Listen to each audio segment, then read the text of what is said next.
శ్రీకార్తీక పురాణము 26 అధ్యాయము. దూర్వాసుడు శ్రీహరిని శరణువేడుట. శ్రీహరి హితబోధ. ముక్కోపియైన దూర్వాసుడు భూలోకము, భూవర్లోకము, పాతాళలోకము, సత్యలోకములకు తిరిగి అన్ని లోకములలోను తనను రక్షించువారు లేకపోవుటచే వైకుంఠమందున్న మహావిష్ణువు వద్దకు వెళ్ళి, వాసుదేవా, జగన్నాథ, శరణగత రక్షణ బిరుదాంకిత, రక్షింపుము, నీ భక్తుడైన ఆంబరీషునకు కీడు చేయదలచిన నేను బ్రాహ్మణుడను గాను. ముక్కోపినై మహారాధము చేసితిని. నీవు బ్రాహ్మణ ప్రియుడవు. బ్రహ్మణుడైన భృగుమహర్షిని యురముపై తన్నినను సహించితివి. ఆ కాలిగురుతు నేటికిని నీ వక్షస్థలమందున్నది. ప్రశాంత మనస్కుడవై అతనిని రక్షించినట్లే కోపముతో నీ భక్తుని శపించిన నన్ను కూడా రక్షింపుము. శ్రీహరి, నీ చక్రాయుధము నన్ను జంపవచ్చువున్నది అని దూర్వాసుడు శ్రీమన్నారాయణుని పరిపరి విధములుగా ప్రార్థించెను. ఆ విధముగా దూర్వాసుడు అహంకారమును వదిలి తనను ప్రార్థినుట చూసి శ్రీహరి నవ్వి, దూర్వాసా, నీ మాటలు యదార్థములు. నీవంటి తపోధనులు నాకు అత్యంత ప్రియులు. నీవు బ్రాహ్మణ రూపమున బుట్టిన రుద్రుడవు. నిన్ను చూసినవారు మూడులోకములందు భయపడకుందురా. నేను త్రికరణములచే బ్రాహ్మణులకు మాత్రము ఎట్టి హింసను కలిగించను. ప్రతియుగమందున గో, దేవ, బ్రాహ్మణ, సాధు జనములకు సంభవించే ఆపదలను పోగొట్టుటకు ఆయా పరిస్థితులకు తగిన రూపములను ధరించి దుష్టశిక్షణను గావింతును. నీవు ఆరకంగా అంబరీషుని శపించితివి. నేను శత్రువుకైనను మనోవాక్కాయములందు కూడా కీడు తలపెట్టను.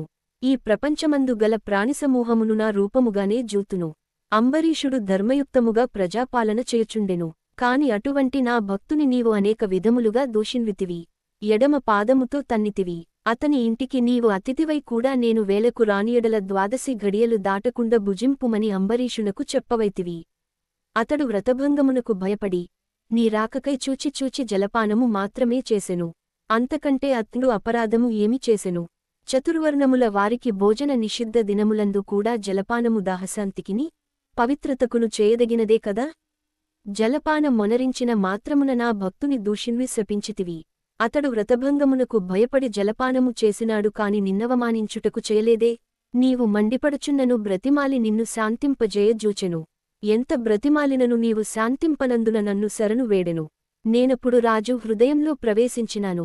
నీ శాపఫలము 10 జన్మలలో అనుభవించుదునని పలికిన వాడను నేనే. అతడు నీ వలన భయముచే నన్ను శరణు వేడుచుండెను. కాని తన దేహము తాను తెలుసుకొనే స్థితిలో లేడు. నీ శాపము అతడు వినలేదు.